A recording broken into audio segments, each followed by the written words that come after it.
This happened just last winter in 2023, right here in my quiet little suburb in upstate New York. I was 16 at the time. My family, that's me, my parents, and my two older brothers, Jake and Mike, we live in this cozy 2-story house at the end of a cul-de-sac. It's a really small, tight-knit area with only 8 houses. My parents and I have our rooms on the main floor, while my brothers are upstairs. It's the kind of place where you know all your neighbors and nothing weird ever happens. Or so I thought. It all started on a typical snowy morning, the kind where the whole world seems muted and still.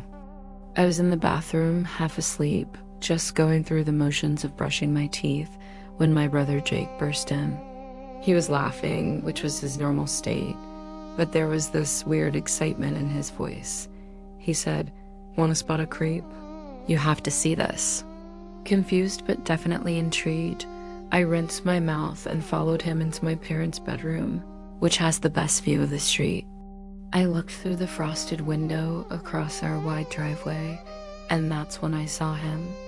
A man standing dead center in the middle of our cul-de-sac. He was bundled up in a heavy coat, a hat, and a scarf that covered most of his face. A thick, classic Northeast winter fog had rolled in, blanketing everything in a grayish-white haze. It made the scene feel even more surreal. He was just standing there, completely motionless, and he wasn't looking at any of the houses. He was staring fixedly at the edge of the woods that border our neighborhood, a dense patch of tall pines and thick underbrush that's like a mini forest. My mom, who had joined us by then, started to freak out a little. Like I said, we never have strangers just hanging around. My first thought was maybe he was lost or waiting for someone. We watched him for a solid 10 minutes. He didn't move a muscle, not even a twitch. It was bizarre. Eventually, we just shrugged it off, figuring there had to be a logical explanation, and went about getting ready for our day. Normally, my brother Mike would drive me to high school on his motorcycle. As we pulled out of the driveway, we had to pass right by the man. I couldn't help but steal a glance. His face was pale, almost unnaturally so, and his dark eyes peered out from just over the top of his scarf. The moment our eyes locked, his mouth stretched into this huge, wide grin.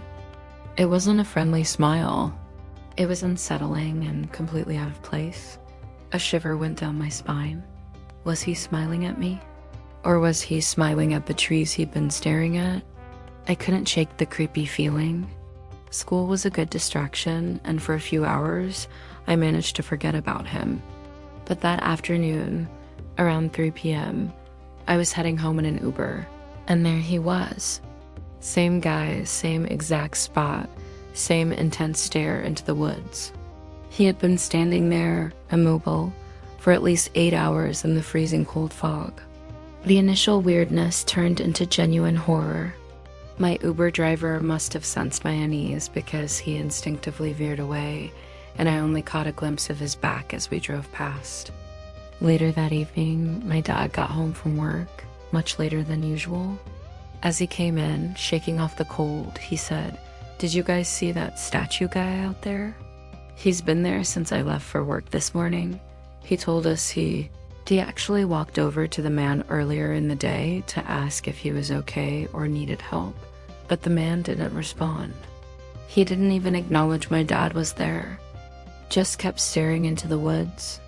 That night, we locked everything up, extra tight doors, windows, you name it.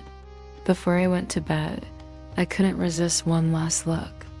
I peeked through the blinds, my heart pounding, and he was still there, a dark silhouette against the snow and fog. The next morning, I woke up feeling anxious. Over a bowl of cereal and with Saturday morning cartoons humming in the background, the first thing I did was check the window. He was gone, vanished, just like that. We haven't seen him since.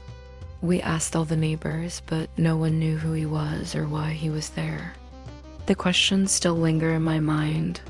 Why was he staring so intently at those woods? And what was the meaning behind that frozen, terrifying grin?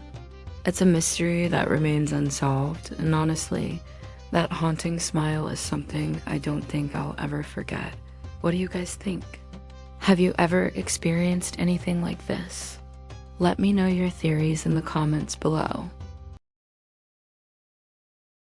The fall air had that crisp, almost burnt leaf smell, and inside the bustling Ohio Mall, the energy was just as electric. I was a preteen, going through a massive growth spurt, which meant my mom had dragged me to Macy's for the dreaded annual wardrobe update. As she methodically sifted through racks of jeans and sweaters, my patience wore thin. The endless rows of clothes blurred together. "Mom, I'm gonna go look around," I mumbled, already starting to drift away. She gave me a quick nod, the kind that says yes, but also don't cause trouble. "Okay, but stay where I can see you," she called after me.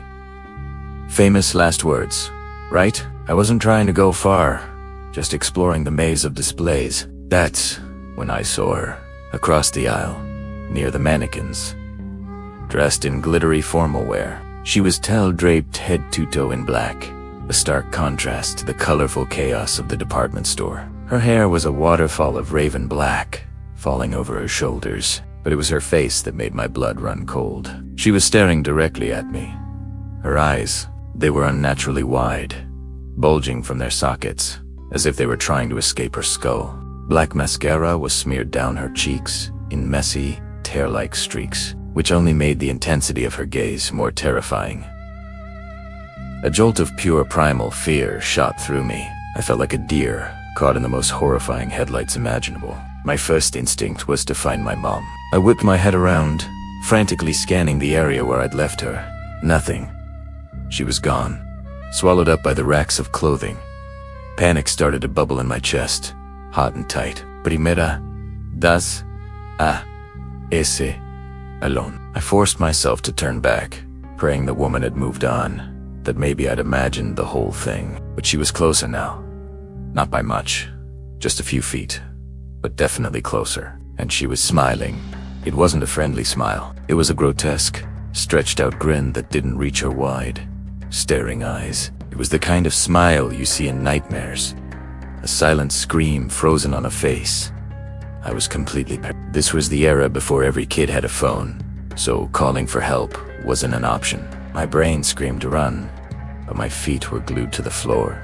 In a desperate move, I ducked into a circular rack of heavy winter coats, burying myself in the wool and faux fur. My heart hammered against my ribs, each beat a deafening drum in the suffocating darkness. I held my breath, listening, praying she hadn't seen where I'd gone. Then, a hand clamped down on my shoulder. A terrified yelp escaped my lips as I spun around, ready to face whatever horror was waiting. It was my mom. The wave of relief that crashed over me was so powerful it almost knocked me off my feet. "There you are," she said, her voice a mix of annoyance and worry. "I told you not to wander off. I was looking everywhere for you." I started to babble an apology, my voice shaking, but then I saw her expression change. Her face went from concern to deeply unsettled. She leaned in, her voice dropping to a serious whisper. "Honey, listen.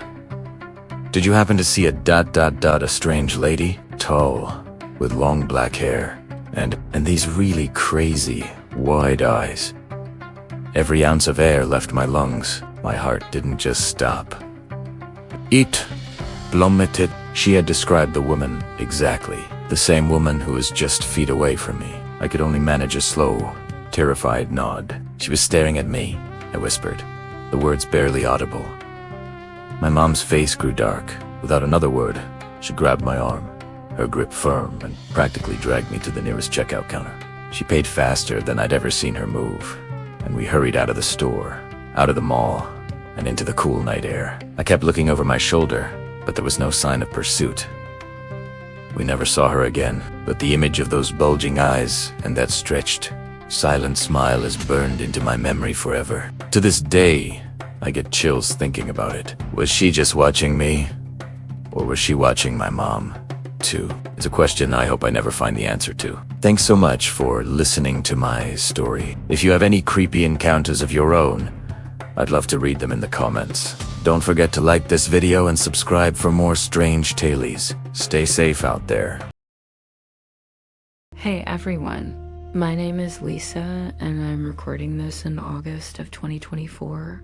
I need to share something that happened to me, something that completely changed my sense of security. Until recently, I lived with my 9-year-old son Max in a 2-bedroom condo in Chicago. It was on the 12th floor of what I believed was a very secure building. I thought being that high up, we were safe. I was wrong. It was a Sunday around 2:30 in the morning. The apartment was pitch black and we were both sound asleep. I'm a pretty light sleeper, that mom instinct never really turns off. And that's what woke me up, a faint rustling sound right next to my bed.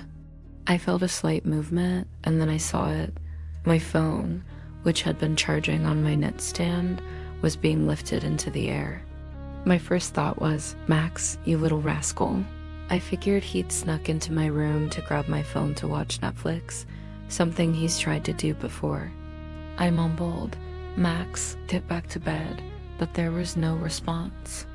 My eyes started to adjust to the darkness, and the silhouette I was looking at wasn't my 9-year-old boy. It was a tall, shadowy figure of a man looming over my bed. The blood in my veins turned to ice. For a split second, I was paralyzed. But then that protective mom mode kicked into overdrive. I didn't think. I just reacted. I let out a scream that I didn't even know I was capable of and lunged out of bed, straight at him. He was startled, and I managed to grab onto his arm. In his other hand, I saw it. He was clutching Max's iPad, which had been left on the living room couch. We were grappling, a full-on struggle in the dark. It was a chaotic, terrifying dance. He was stronger, but I was fueled by pure adrenaline and fear for my son. We stumbled and crashed onto my bed, right on top of Max, who somehow, miraculously, was still dead asleep. In that moment, a horrifying thought shot through my mind. If I lose this fight, if he overpowers me, my son is right here. My boy is next. That thought gave me a surge of strength I didn't know I had. I wasn't just fighting for my stuff anymore. I was fighting for my son's life. I managed to shove him backward, out of my bedroom and into the hallway. I started grabbing anything I could reach, lamps, books, decorative objects, and just hurled them at him, screaming at the top of my lungs. I was a cornered animal. He was clearly not expecting this kind of resistance. He scrambled, dropped the iPad, and bolted for the front door, slamming it shut behind him. The silence that followed was deafening. I stood there, shaking, my heart hammering against my ribs. I checked on Max still asleep, completely oblivious. Then the question hit me, how? How did he get in? The front door was double locked. I frantically checked all the windows, and then I found it. The small window in the bathroom. I'd left it cracked open just a few inches for some ventilation. He had scaled the fire escape all the way up to the 12th floor. He must have been incredibly slim to squeeze through the security bars and then the tiny opening. He slipped inside, unlocked the front door from the inside for his quick escape, and then started looking for valuables. My screams had echoed through the entire building, but nobody came. Not a single door opened. When I talked to my neighbors later, they said they heard noises, but they just assumed it was a domestic dispute and didn't want to get involved. I was devastated, alone. I immediately grabbed my laptop, canceled all my credit cards before any fraudulent charges could be made, and called the police. We moved out of that apartment as quickly as we could. I later found out that our area had been hit by a string of burglaries. In most cases, people just lost their laptops, their jewelry. But I fought back. 2 days after my break-in, the news reported that a suspected burglar was found dead in an alleyway not far from my old building. Was it the same guy? I have no idea, and honestly, I don't really care. He chose to break into people's homes, to terrify families. He gambled, and he lost. We're safe now, in a new place. But that night changed me. It showed me how quickly your world can be turned upside down. The thought of what could have happened if I'd been a heavier sleeper, if I hadn't woken up, it's a terrifying thought to live with. It just goes to show you have to be your own first line of defense. Thank you for listening to my story. I just felt I needed to share it. If you found this valuable, please consider liking this video and subscribing to my channel. Stay safe out there.